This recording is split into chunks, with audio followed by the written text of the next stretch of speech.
not in the Eastern time zone, you'll have to make whatever changes in your clock are necessary to come back at the correct time. So as Gord just mentioned, we are recording, and the plan or the deal that I had made, I don't know if it's quite a deal, that sounds a little bit formal, but I told Ben and Steve we would be putting that on our website, and if it was going to go anywhere beyond that, we would seek further permission. So we'll stick by that. And so be aware that if you are participating in the question and answer portion of the presentation, that you will in fact show up on that recording. So what's going to happen is, as Alana has already mentioned, we'll be turning off our cameras and our microphones for the presentation. It's good that we had them on first so that our speakers know that they are actually addressing human beings and not just blank names. And then hopefully we can turn our faces back on for the question and answers section so that we feel like we're actually part of a community. And what we are going to do is we're going to have Alana moderate the question and answer section. So if you have a question, indicate that in the chat and Alana will call on you. And if you are uncomfortable speaking your question out loud, you can enter it into the chat and Alana will read it out. And I will try to cut things off at a reasonable time so that we can all get lunch or breakfast or dinner or whatever it is we need at this time of the day. So I think that's it. And I'll invite Robin to introduce our speakers.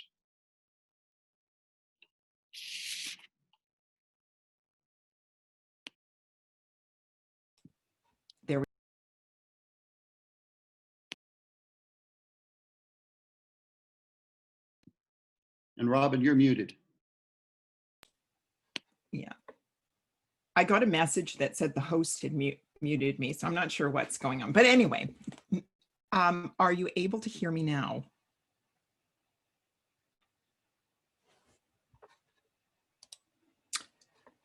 I'm going to assume that the answer to that is yes. So good morning, friends. It is a privilege to be with you this morning for the program component of the Canadian Friends Historical Association AGM. I am thrilled that Steve Angell and Ben Dandelion are here with us today. Before I introduce them, I would just like to say, as is becoming even more customary in Canadian contexts for us to recognize the traditional territories on which we reside, I would like to let you know that I am speaking to you from the traditional unceded territory of the Stalo people in the Fraser Valley of British Columbia, and I'm grateful for their hospitality. I hope that all of you in Canada will recognize the traditional territories of the First Nations people on whose land you reside. Let me introduce you then to Steve and Ben. Steve Angell is the Leatherock Professor of Quaker Studies at the Earlham School of Religion in Richmond, Indiana. And Pink Dandelion, we know him as Ben, is Professor of Quaker Studies at the University of Birmingham, Research Fellow at Lancaster University, and most notably for most of us, he founded in 1999 and he continues to direct the Center for Research in Quaker Studies at Woodbrooke Quaker Study Center in Birmingham. Independently, both scholars are authors of numerous books and articles with which many of us will be familiar. Rather than read you those lists, however, I will encourage you to look up their work online, and I want to focus today in my introduction on their collaborative work and what I see as the immense impact that they have had on the field of Quaker studies and especially Quaker history in the past 20 years. So in the early 2010s, Ben and Steve envisioned a revision of the 7-volume Roundtree series that was published between 1912 and 1927. So every 100 years, it's always good to revisit established scholarly narratives.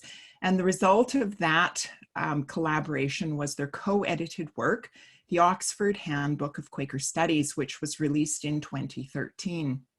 And I went back to that yesterday and counted, and there are 42 authors and a significant number of consultants who contributed to that impressive volume.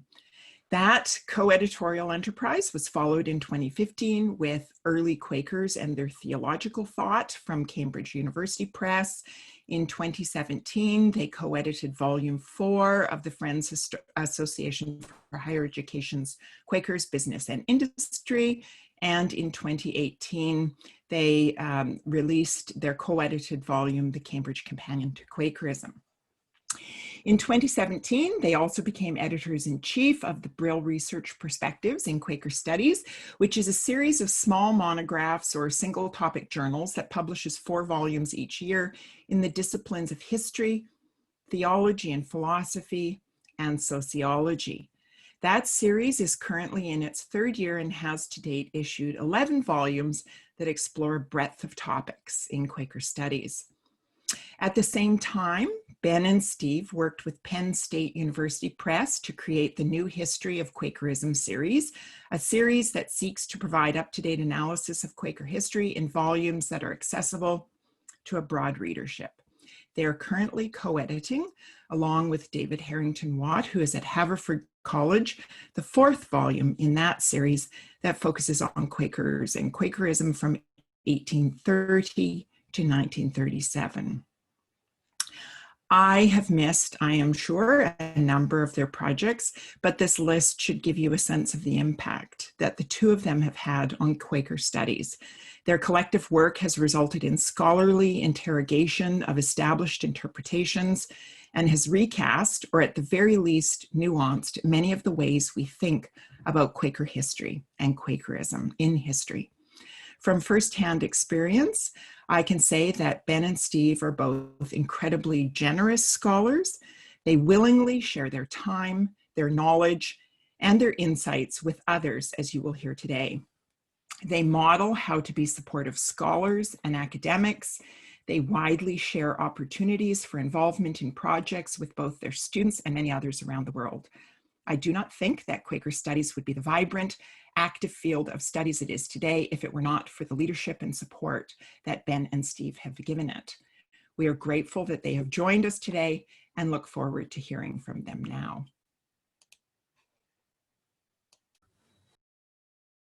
And with that, I will pass it over to them. Thank you very much, Robin. Thank you everyone for inviting us to speak with you today. The brief was to be fairly informal, which I think probably works well in this format. And our plan is to look back over that history and the collaborative projects. And I will start off with a kind of overview of the timeline, and then Steve will talk about the particular volumes that Robin has mentioned.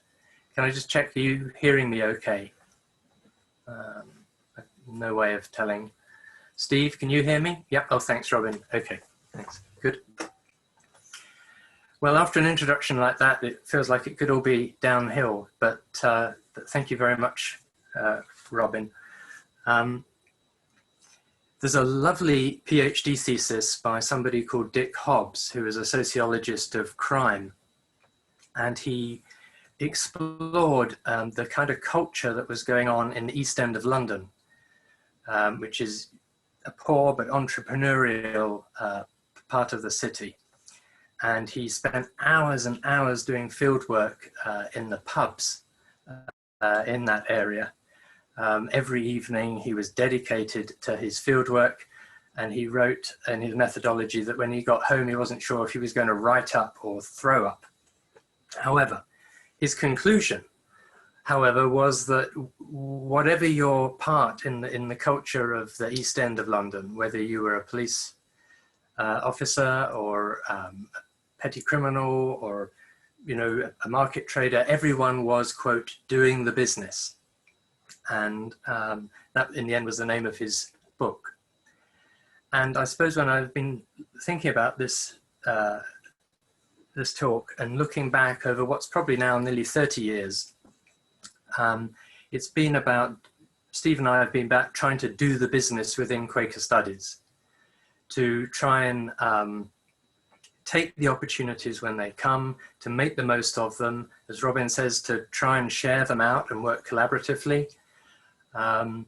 but both of us have been in positions due to our work and our roles where we have been able to you know, make some things happen, and that's been a great privilege and a great joy. And one of the things I'll say straight off is that working with Steve has been really fantastic, and we've often found we've just, you know, we hardly need to talk to each other, but they're on the same page, and that's can't be taken for granted when you're working with a collaborator. I'd also say how lovely it is to see people we have worked with over the years here today. So that's really, really nice. Other authors and scholars that we've collaborated with. So I was doing a sociology of religion PhD at Brighton in the 90s, and I was looking at really what kind of held liberal Quakerism together. I was looking at the diversity of belief and then what held liberal Quakerism together given that diversity.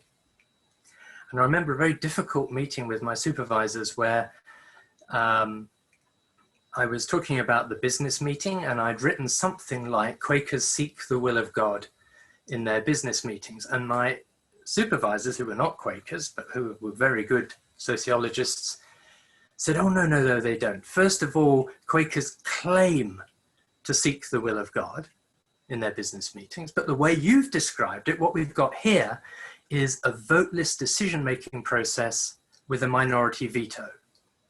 And of course, that is a sociological reading of what Quakers are about if you take the worship out of it, if you take the theology out of it.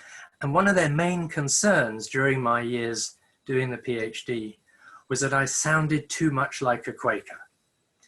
And in some ways, this is now old school academic thinking, that we perhaps should be, you know, somehow detached from the kind of topic we're looking at, that we should have some distance, we should try and be objective. But this was what I was schooled in. And I remember giving a paper at a sociology of religion conference, and someone coming up afterwards and saying, well, you know, those Quakers there, you know, you've shown me again just how they're on a slippery slope. And, you know, and when that person later found out that I was a Quaker, they were slightly embarrassed. And I was, though, really happy that I had managed to present as a scholar rather than as a denominational affiliate. And I'm telling you this because I think that really led me to be one of the founding members of the Quaker Studies Research Association, which has been based in Britain now since 1993. We had an initial conference at Woodbrooke. In fact, we've generally continued to meet at Woodbrooke and had our 25th conference last year. But the driving force behind it for me was to try and give Quaker studies. And there were only a few of us really that were in academia at the time in Britain with that kind of specialism, but to give Quaker studies an academic credibility.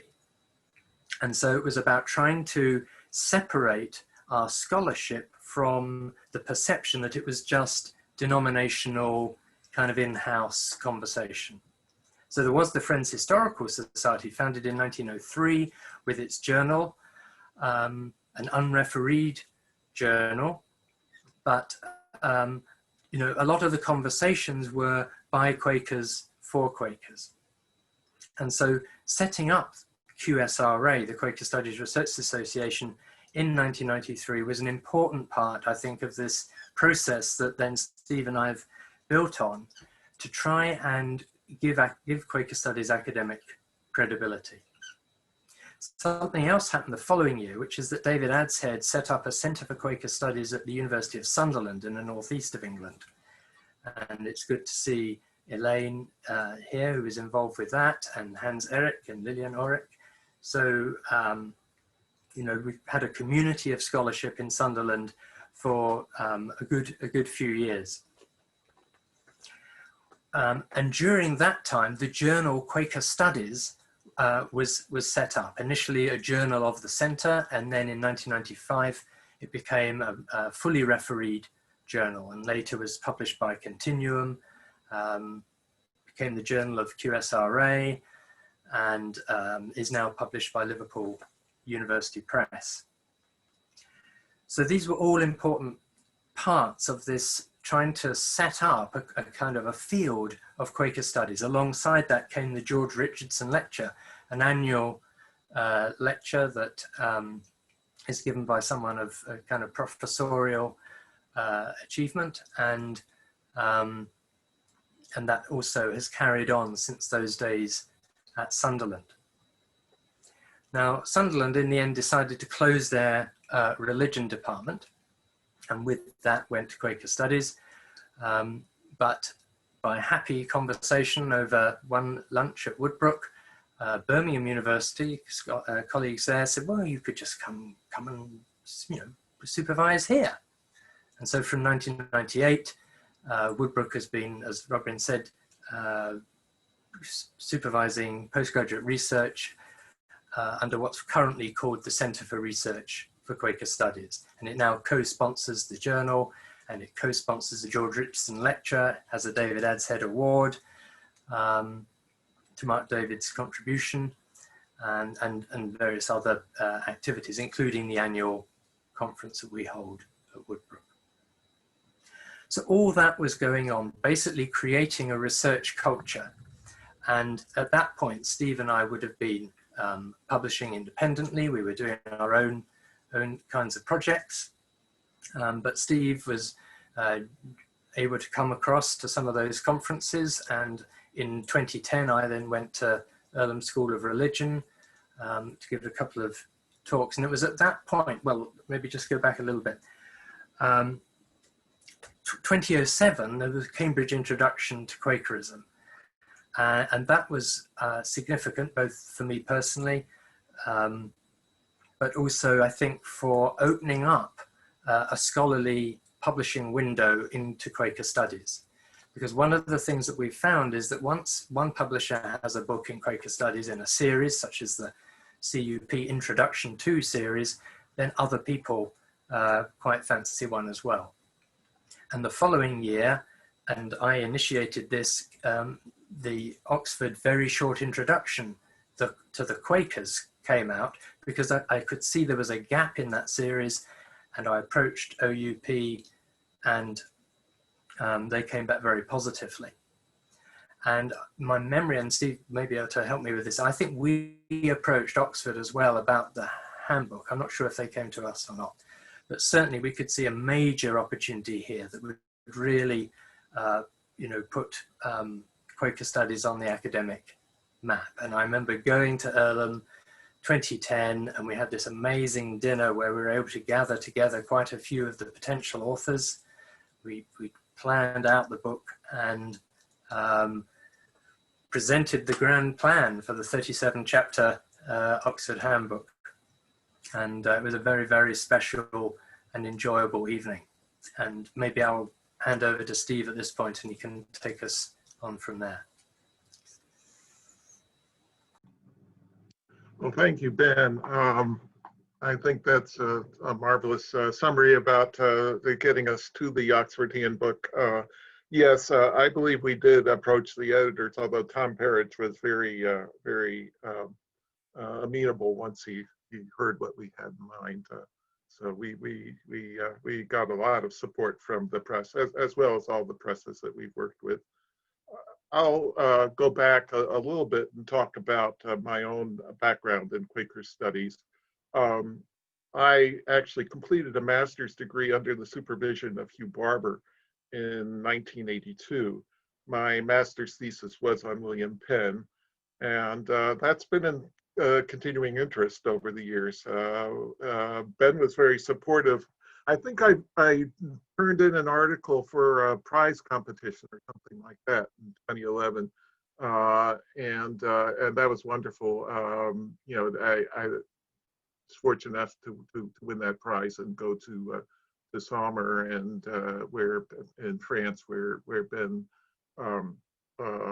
where Penn studied for 2 years. But after that, for 20 years, my background, I actually completed a dissertation on Black Methodism. And so, you know, part of my sort of reentry to the field in the 1990s, to reentry into Quaker studies, was looking at other African American figures like Howard Thurman, who were really combining Quaker studies with a concern for a nonviolent liberation theology. You know, so those are kinds of questions that I brought to my work here at Earlham. The collaboration with Ben, it was really lovely coming over to all the conferences and the dinner that Ben mentioned. And we completed that project in something like 3 years, and then we were already on to the book on early Quaker theology that you know, at the same time that Rosemary Moore and Richard Allen were working on the second period of Quakerism, and it felt like a very complementary project.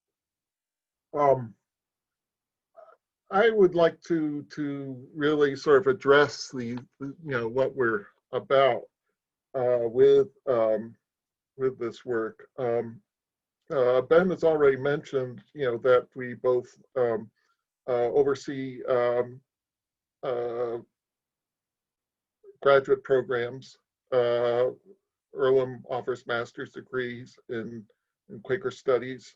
You know, so we have been able to draw on work of our graduate students as well as scholars at other institutions, and you know, they're a wonderful group of retired Quaker studies scholars. So it's really been a very rich and rewarding experience, and whatever success that Ben and I have had can be attributed in large part to a successful process of really working with this network, this tremendous, this absolutely wonderful network of scholars and publishers, and you know, I think we're facilitating them to get their excellent work to the reading public through mobilizing the networks. I don't think that there's any particular Angell Dandelion theory of Quaker studies. We are really more interested in how Quaker studies are done and striving for fairness and empathy in our treatment of all branches of Quakers and Quakers in all geographic regions. We are, you know, trying to pay attention to the complexity and nuance that's present and not smoothing over difficulties by, you know, one size fits all strategy on Quaker studies. So we have been pretty open about our interest in letting lots of theories about Quakers bloom. And I just want to quote briefly from our introduction to the Oxford Handbook. In our introduction, we said, while we have needed to assert consistency over the various chapters, you will find different authors emphasizing different scholarly accounts. For example, between Doug Gwynn, with his emphasis on the eschatological dimensions of the early Quaker witness, and Carol Spencer with her contrasting emphasis on the holiness dimensions of early Quaker witness. You know, so we've really encouraged a variety of theoretical approaches to Quaker studies. Much of the challenge as editors has been about what to include and what to leave out. You know, and you know, when we did the early Quaker theology book, you know, we could include a lot of male and female authors, but we couldn't include everybody. The press was clear about our page limits. You know, so we weren't able to include such important figures from the 17th century as Thomas Elwood and Lady Anne Conway. Sometimes the omissions help to, you know, particularly through the review process, that happen, public review process after the book happens, helps to inform our next volumes. So in the Oxford Handbook, for example, we decided not to commission regional studies of Quakerism, but when the public reviews came in, they critiqued us for lack of coverage of Global South and especially Africa, feeling that those areas were shortchanged by our editorial plan. So when the time came around for us to edit the Cambridge Companion, we did include regional studies. And in that 5-year time period, we were blessed with many more authors from the Global South who were able to help us by writing chapters for that work.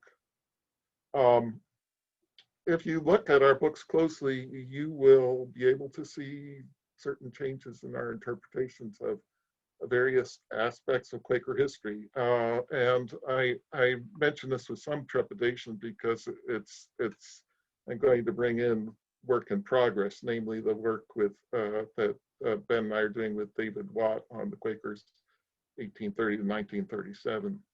But in the Cambridge Companion that just came out, a chapter by Tom Ham and Isaac May said that because of Quakers' reputation as having historically good relations with American Indians, President Ulysses S. Grant sought out their help as part of his peace policy in 1869. That's solid and factual as far as it goes, but in the same year as our Cambridge Companion came out, there's been work such as Jennifer Graber's A God of Indian Country that suggests the need to interrogate assertions about Quakers having historically good relations with American Indians. So in the next book, chapters by Tom Ham, another chapter by myself, and others will likely offer more clarity and detail on this point. And here I will cite the current draft of Tom's chapter that may change in words, but what they are saying now, citing Graber, Tom Ham, although Friends attacked the forced removal, excuse me, although Friends attacked the forced removal of Native Americans and called for justice towards them, Friends generally supported the dismantling of tribal life. So, we try to grow in scholarship as it comes out, and both editors and authors are open to new life. Not sure to what extent Ben and I are responsible for framing anything. It often feels more like we're blessing the work of our chapter authors.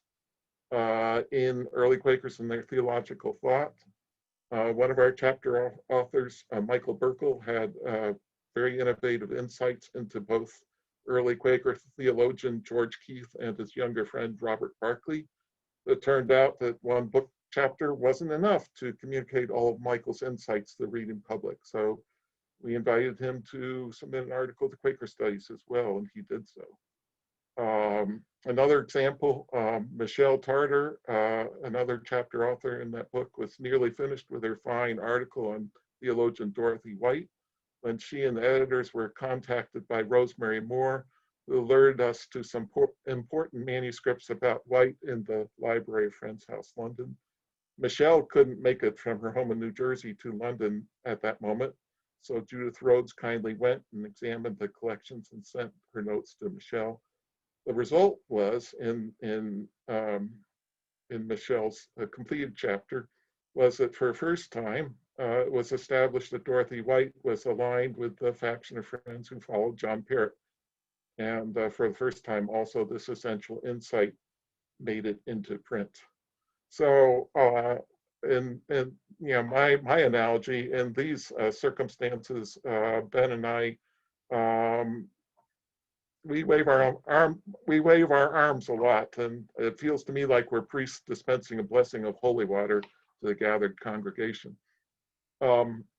So the question was posed to us: what is the impact of the scholarship being done? And in some places, in some ways, I think that we're not particularly well placed to answer that. But but you are. So we would be very interested to hear what you think the impact is if you've read the work. You know, the how does a scholarship reach the academic community as well as interested readers and friends who happen to be well read? Well, I think it does reach all of those categories.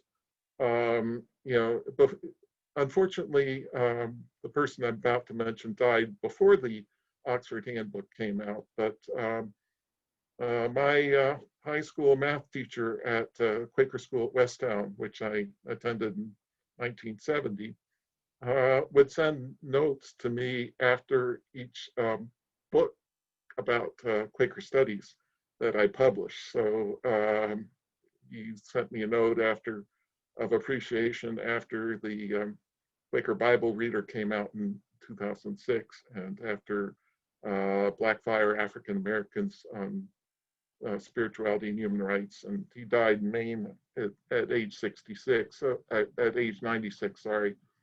You know, so you know, there are people who read us, and in these categories.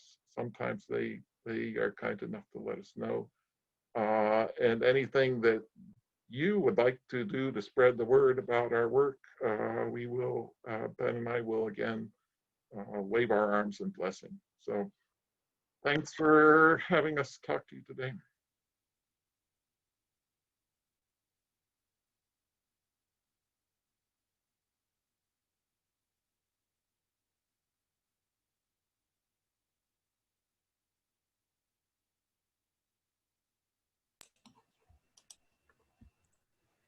Jeff, I think you are, or who's moderating our question period? Is that Alana? I was just going to say I don't have any questions in the queue in the chat. So everyone watching, this is your invitation to share your questions or your thoughts if you do have them. The intention was to work in order if we had a backlog, but because we do not have a backlog, I'm sure it would be fine if you simply unmuted yourself and spoke if you wish to. Do remember that this is being recorded, so if you don't wish to be recorded, you can type your question in the chat. And because I'm an archivist, I have an archives related question, which would be simply what kinds of materials did you two find helpful when you were doing, you mentioned finding documents in an archives in the UK, I believe. So I was curious as to know how far your research extended in that way.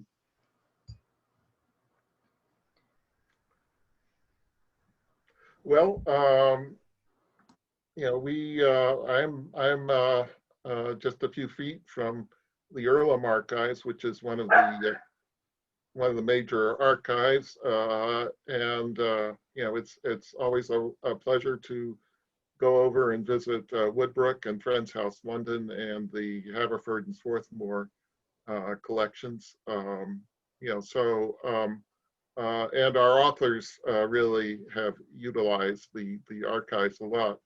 I will say that Doug Gwynn, who's a frequent chapter author for us, is sad, you know, in the current COVID crisis that you know, he lives just about a couple blocks here from the Earlham campus, but only Earlham professors and community members, students are being allowed in right now. So he's not able to visit the Quaker archives as much as he would like, and that makes me sad too. But how's it going over in Britain, Ben? Well, unfortunately, Woodbrooke Library is closed for the foreseeable future, and Friends Hap's Library definitely will not open until 2021. So, and some public record offices are opening again, and they hold a lot of the you know, the local records. So some of my current graduate students are able to carry on with their archival research, but it's been very difficult for them in the last few months. We have a question that came to me in the chat, and so I'll ask this question then of Ben and Steve. The question is, given our diversity of belief, what would you say holds us together?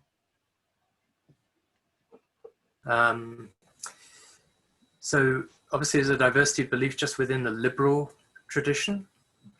And my first conclusions in the early 90s was that it's about the form of Quakerism that holds us together, the way in which we are Quakers. So the mode of worship for business. And since then, I've added to that the way in which we hold our beliefs, which would be, so I'm saying we, I'd be telling people off for doing that. However, the way in which liberal Quakers hold their beliefs, which is in a kind of a towards kind of a way, not in a definitive, final way that you wouldn't necessarily say, well, you know, this is true for all people for all time. And I think that kind of what I've called an ortho-credence is definitional of a liberal Quaker. In terms of global Quaker diversity, I think there are still 4 things which hold all friends together, and I would cite the primacy given the potential for direct encounter with the divine, the way in which we have in different ways created forms of worship that nurture that potential, whether it be programmed or unprogrammed, and the centrality of discernment in the Quaker life. And fourthly, that witness is a really important part of Quaker life, even though it is expressed in different ways and comes out with different political values. But I think it is possible to still talk about a family of friends as FWCC does.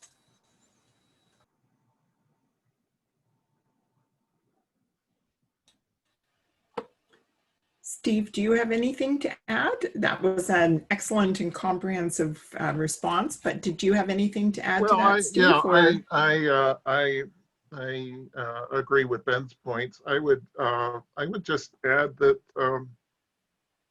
that our common stories also hold us together. You know, that we are really interested in people like Margaret Fell and George Fox and John Woolman and you know, Lucretia Mott, and you know, we're trying to figure out you know, how their witness informs our work and witness today. You know, so in the United States and in Canada, both, you know, after the Hicksite Orthodox division and some subsequent divisions, there were movements to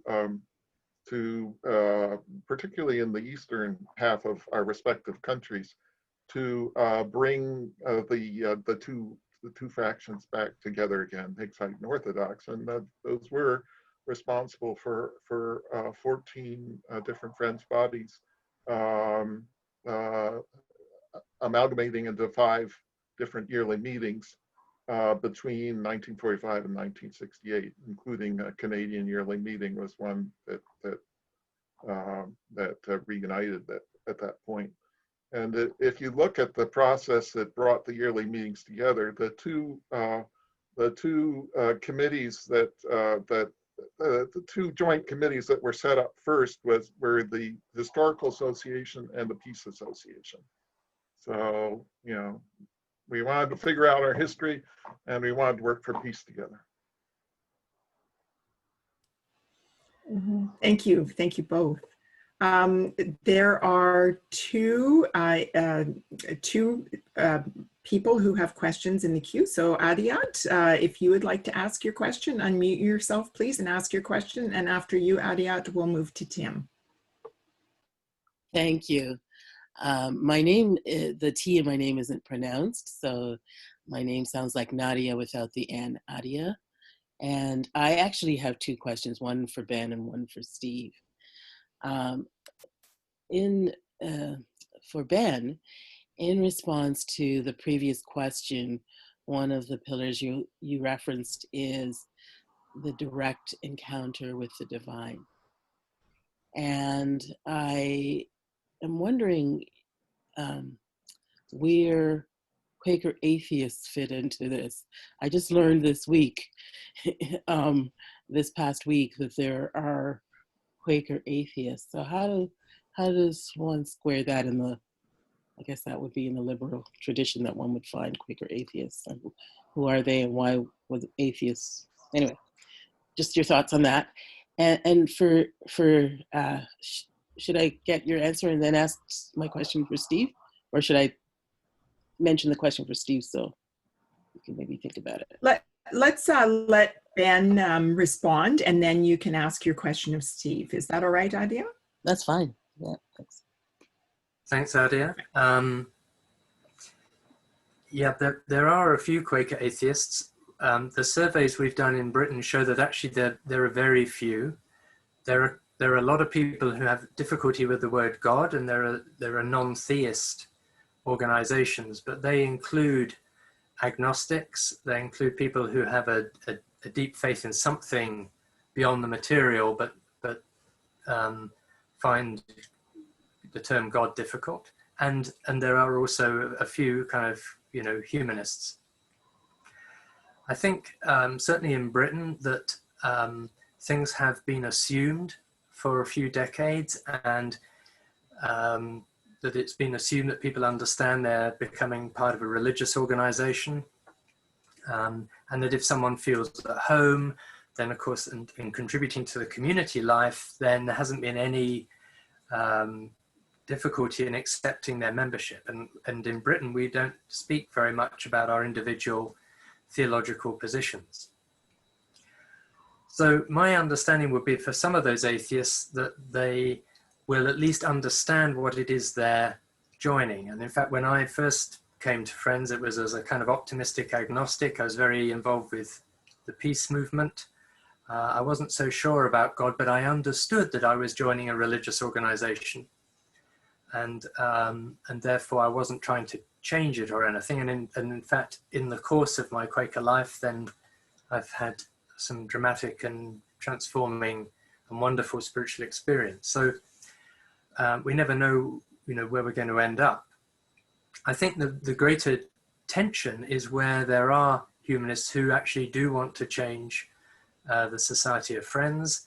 And there has been tension in Britain over that. And because of what I talked about as a perhaps kind of attitude, anyone in the liberal tradition who is very dogmatic, whether they're traditional Christian Quaker or a humanist Quaker, will run into tension with the group. And so those issues are still ongoing and needing to be resolved. But in Britain, at least, I think we've got to a point where we're accepting of different perspectives, but clear that it is a religious society in whatever way people want to understand that. So. Thank you so much. That's very, very helpful.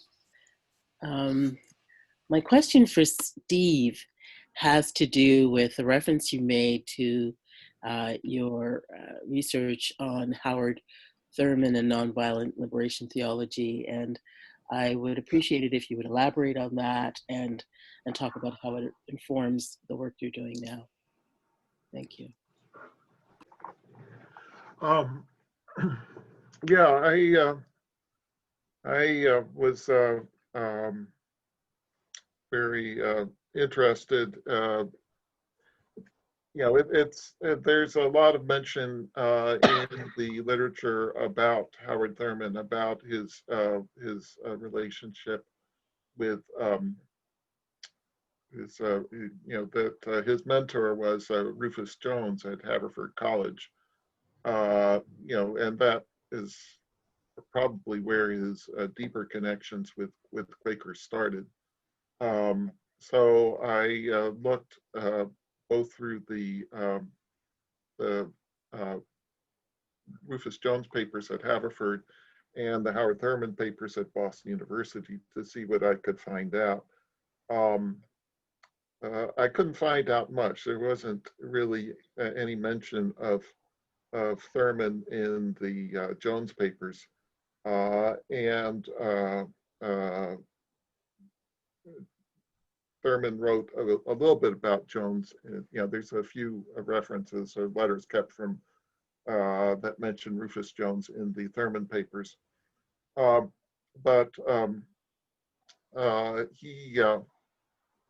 think the whole Quaker approach towards peace and towards mysticism were mystical worship were very important for Thurman. And then they also influenced the civil rights movement, because people like Martin Luther King Jr. Actually read Thurman's works, and you know, the one story is that on his on the whole march from Montgomery to Selma, Alabama in 1965, as part of the voting rights movement, that King carried Thurman's book in his pocket, and read it every night when they were sort of setting out camp. You know, so King and Thurman, you know, really have been a very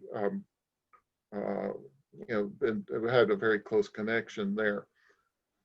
My most recent work on Thurman really tries to expand this a little bit by looking at the attraction that Thurman had for Buddhism. You know, so he actually preached on the Buddha on several occasions at his Church for Fellowship of All Peoples in San Francisco. And, you know, in his search for common ground between all peoples, you know, he was constantly pushing the boundaries beyond the Christian Christian training that he received at places like Morehouse and Rochester, to a more universalist kind of theology that would embrace and empower everybody. So there's a marvelous new book out, edited by one of our frequent collaborators, John Kirshner, on Quakers and mysticism, that is available from the Palgrave Press, that looks at that a bit more. You know, and there's many other fine articles in there. Thank you, Steve. Thank you, Adia, for your question. Now we'll move to Tim. Tim also has a question for each of you. And Tim, I'll leave it to you to decide who you would like to ask a question of first. Thank you very much, Robin. Good morning, or I should say hello, friends, in different time zones. My first question I would direct to Ben. Ben, you had indicated at the outset of your talk that one of the things that you were going to be looking at was the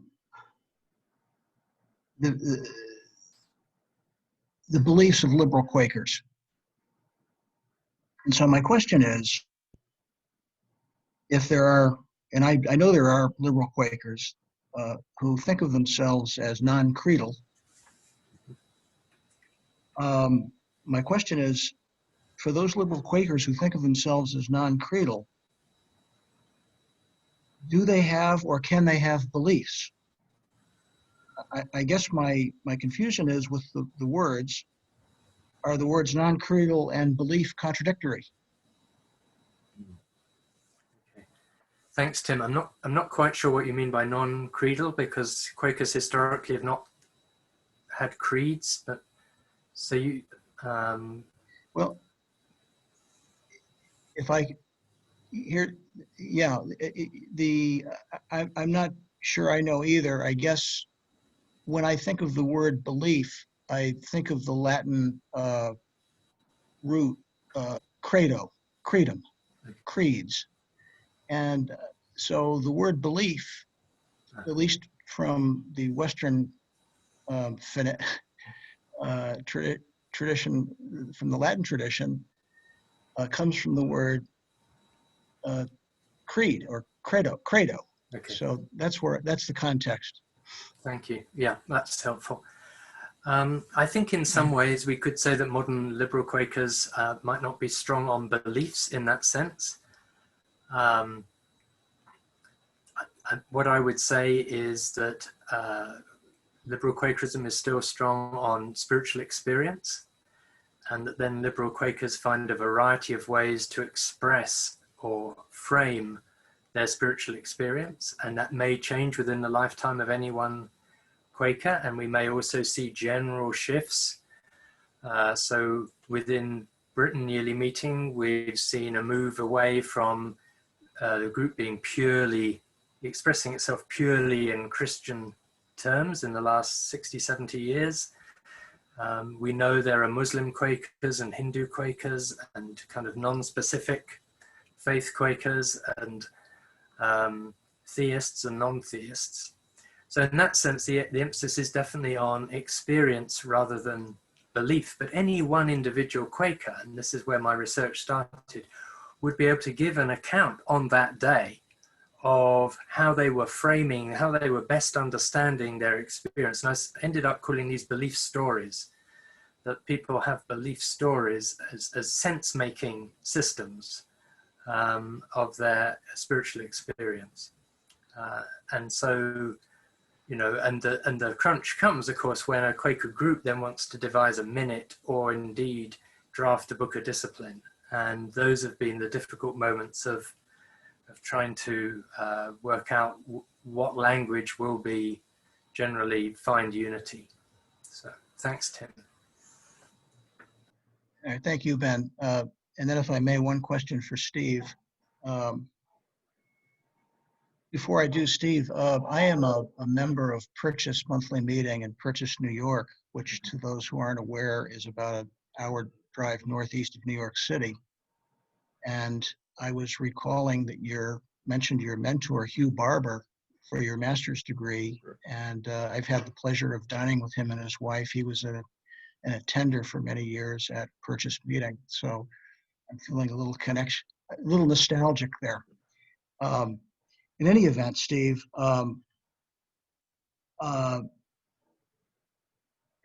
my question is, what percentage of the Quaker history writings that you and Ben and others have been working on, the compendiums, the collaborations, and so forth, what percentage of them, of the writings, have been completed by Kenyans?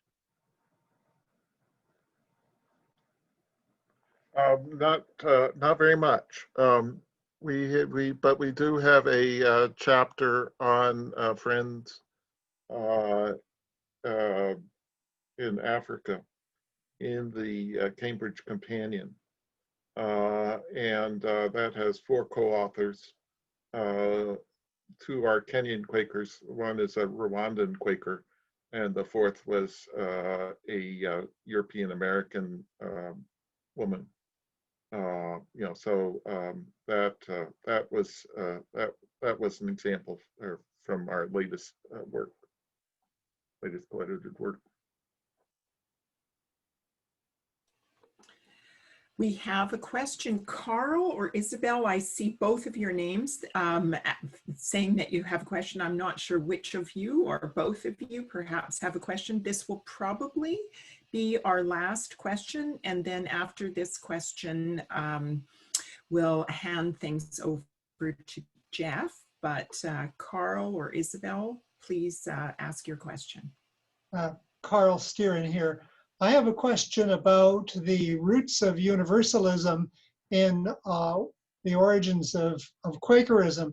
A woman named Mary, I've blanked out her last name, I think she might have been one of the Valiant 60, wound up getting an audience with the Sultan of Turkey. And we don't have a formal record from our side anyway of what she said, but I've heard somewhere that the Sultan asked her a question, and that question was, what do you think of Muhammad? And I've heard that her response was, he must have had a very powerful experience of the divine. Is that apocryphal, or is there a root for those quotes? Okay, you've got it just opposite, because the only record we have of Mary Fisher's audience to Mehmed IV in Istanbul in 1658, I think it was in the Quaker record. So you can go and look at William Sewell's history. And that's online in the Earlham School of Religion's digital Quaker collection. So, you could access it from there. And there have been searches in the Turkish archives for any records of this encounter, but there aren't any, or at least none that have been discovered thus far.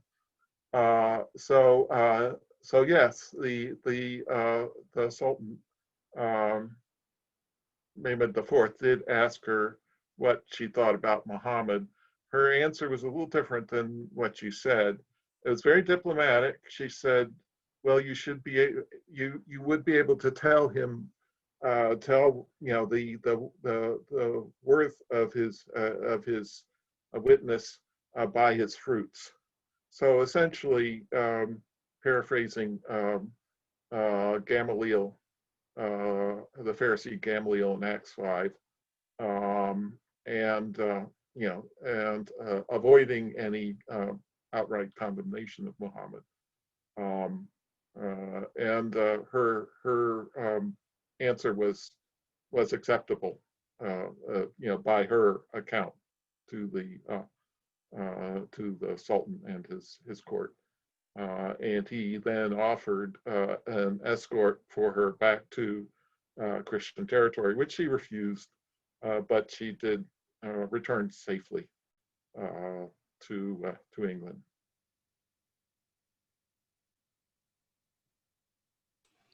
Well, thank you so much. Thank you, Ben, for sharing with us this morning here, almost evening for you.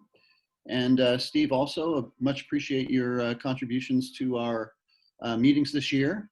I always enjoy hanging around with Ben and Steve. I learn a great deal, and it's a real opportunity for us to have you with us this morning. So we are going to take a break, and the Zoom room will be reopened in 45 minutes, and we will have our business meeting beginning in precisely an hour from now. So please come back, and we will reconvene them then. Okay. Thank you again. Yes. Jeff, may I say something just before? So thank you, Ben and Steve as well, but I'd also like to thank everybody who attended. And I know that one of the things that has been difficult about the pandemic is that we have been divided from one another, that our opportunities to gather face-to-face have been limited. But this, in an ironic way, has allowed us to hold the very first program of CFHA that is global in scope. So thank you. And if you are not coming back for the business meeting, I would encourage you to check out our new website, the Canadian Friends Historical Association website, for events and information as it comes forth. Thanks, Jeff. Okay, that's what I meant to say, and we will see you in an hour.